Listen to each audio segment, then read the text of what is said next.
Hi students, welcome to Valalar Metric Higher Secondary School, Kollukaranguttai. I am Arigraj, physics teacher.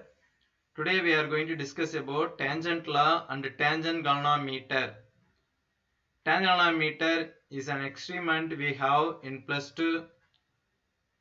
What is the main use of the tangent galvanometer, sir? அப்படின்னு சொல்லி பார்த்தீங்கன்னாக்க, which is used to find out the horizontal component of earth magnetic field. The working principle of tangent galvanometer is tangent law. In the second chapter we have discussed Wheatstone network. There we got the idea about galvanometer. Galvanometer is a device used to measure small quantity of current. But in the same galvanometer used in tangent galvanometer, which is used to measure the horizontal component of earth magnetic field. இதான் BH ன்னு சொல்றோம். Tangent law is given by B equal to BH tan theta. அப்படின்னா என்ன அப்படின்னு சொல்லி பார்த்தோம் அப்படின்னாக்க, here you are seeing there are two magnetic field.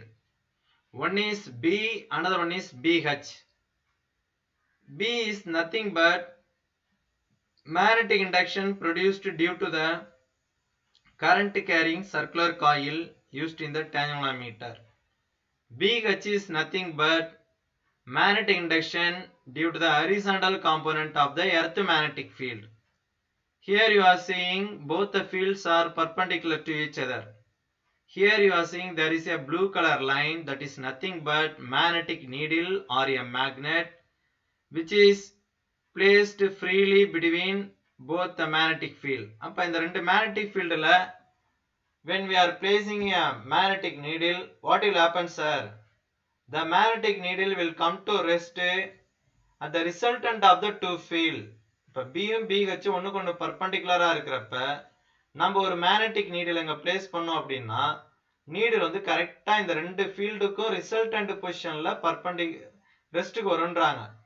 அப்போ இது ரெண்டுமே 90 டிகிரினா ரிசல்டன்ட் பொசிஷன் 45 டிகிரியில் the needle will come to rest. ஓகேவா? Tangent law is given by B equal to BH tan theta. இப்போ நம்ம வந்து இன்ஸ்ட்ருமெண்ட்டினுடைய கன்ஸ்ட்ரக்ஷன் பார்ட் இங்கே நம்மளுக்கு கொடுத்துருக்குறாங்க. Before that what is mean by tangent law நம்ம படித்தோம். ஒரு magnetic needle suspended in a two mutually perpendicular magnetic field. அப்போ ஒரு யூனிஃபார்ம் மேக்னெட்டிக் ஃபீல்டு ஒன்றுக்கு ஒன்று பர்பண்டிகுலராக இருக்குது. அந்த இடத்துல நம்ம ஒரு மேக்னெட்டிக் நீடில் பிளேஸ் பண்ணோம்னா the needle will come to rest the direction of the resultant of the two field. ஓகேவா? இதை தான் நம்ம B equal to BH tan theta படிக்கிறோம். Here you are seeing tangent galvanometer instrument. We are studying in plus 2 practical also. Here you are seeing a circular frame which is a non-magnetic frame. ஓகேவா? That may be made up of wood or brass.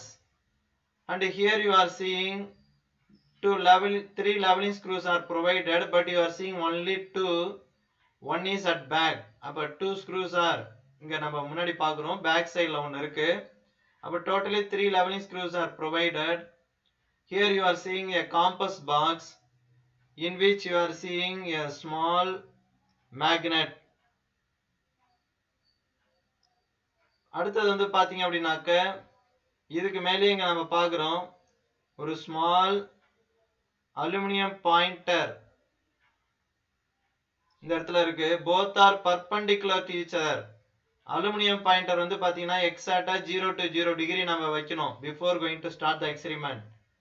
அதே மாதிரி இங்க வந்து பாத்தீங்கன்னாக்க magnetic needle should be parallel to the circular frame.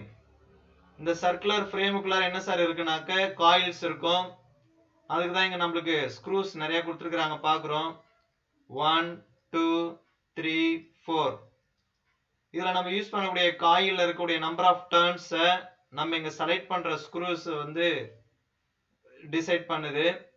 பார்த்தீங்கன்னாக்கா first 2 ஸ்க்ரூவை choose பண்ணீங்கன்னாக்க number of turns 2 will be included in the circuit. அதில் மட்டும்தான் 2 டர்ன்ஸில் மட்டும்தான் கரண்ட் ஃப்ளோ ஆகும். If you are choosing 2 and 3, number of turns is 5. 3 and 4, 50 turns will be included in the circuit. But mostly we are using 2 turns or 5 turns in our practicals. Okay. And initial arrangements, இந்த plane வந்து சமமா இருக்கணும். இந்த compass பாக்ஸை கரெக்டாக அந்த vertical turn table aluminium இருக்கு பார்த்தீங்களா, இதுக்கு மேலே நம்ம பிளேஸ் பண்ணிருப்போம்.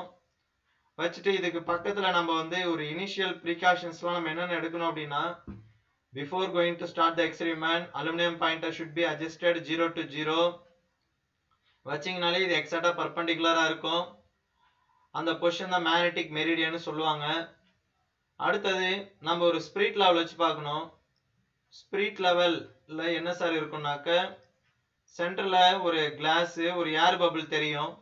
இந்த ஏர் பபிள் கரெக்டாக சென்டரில் இருக்கிற மாதிரி நம்ம இந்த ஸ்க்ரூவை அட்ஜஸ்ட் பண்ணி இதை பிளேனை வந்து சமமாக்கணும். அப்போ இது வந்து இன்ஸ்ட்ருமெண்ட்டு சமமாக இருக்குன்னு அர்த்தம்.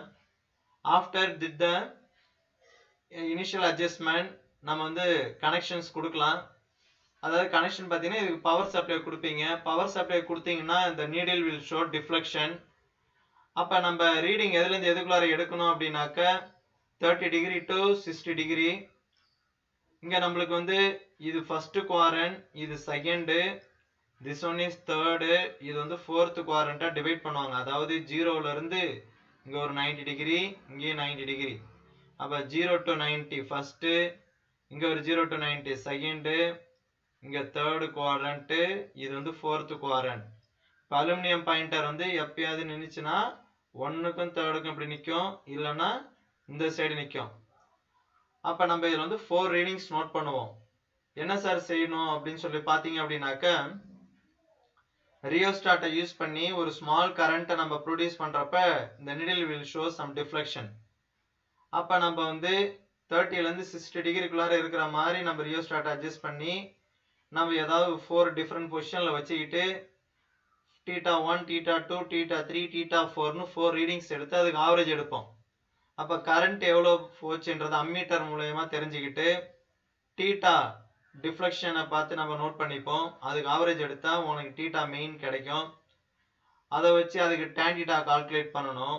அப்புறமா I/tan θ கால்குலேஷன் இருக்குது. இதை பற்றி நம்ம டீட்டெயிலாக டிஸ்கஸ் பண்ணுவோம்.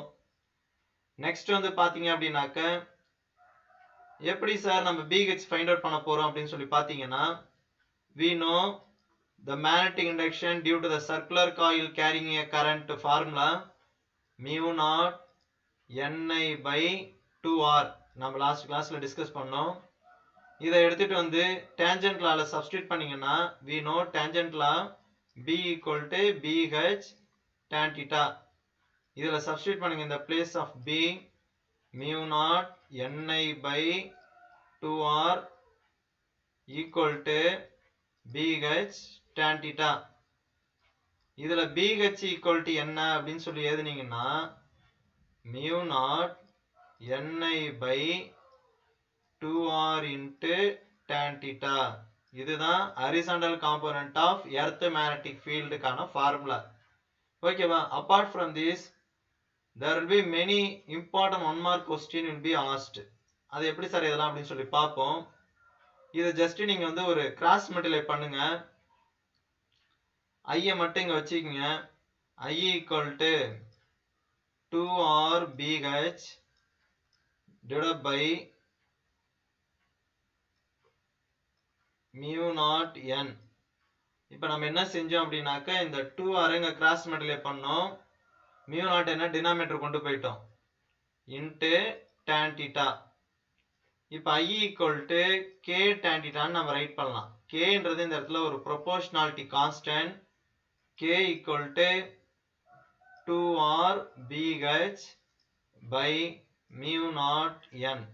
2 constant R radius of the coil. இது எப்படி ஃபைண்ட் அவுட் பண்றதுன்னா, அந்த மெட்டாலிக் ஃப்ரேமோட சர்க்கம்ஃபரன்ஸ் கால்குலேட் பண்ணி 2πr equal to approximately ஒரு 49 சென்டிமீட்டர் வரும். அப்போ ஆரை மட்டும் வச்சுக்கிட்டு 49/2π போட்டு நம்ம R கால்குலேட் பண்ணிடலாம். BH இது எக்ஸ்பெரிமெண்ட்ல நம்மளுக்கு horizontal component of earth magnetic ஃபீல்டோட value, that is also constant. mu0 permeability of free space constant, என்ன நம்பர் ஆஃப் டர்ன்ஸ் கான்ஸ்டன்ட். அப்போ இது எல்லாத்துக்கு பதிலாக தான் நம்ம இங்கே கேன்னு போட்டோம். இதனுடைய யூனிட் என்ன சார் அப்படின்னு சொல்லி பார்த்தீங்கன்னாக்க ampere. K is nothing but reduction factor னு சொல்லுவாங்க. நம்ம புக்ல கொடுக்கல, பட் ரிடக்ஷன் ஃபேக்டர். K ன்றது ரிடக்ஷன் ஃபேக்டர். இதனுடைய யூனிட் என்ன அப்படின்னு சொல்லி பார்த்தீங்க அப்படின்னாக்க ஆம்பியர். ஓகேவா? Thank you students.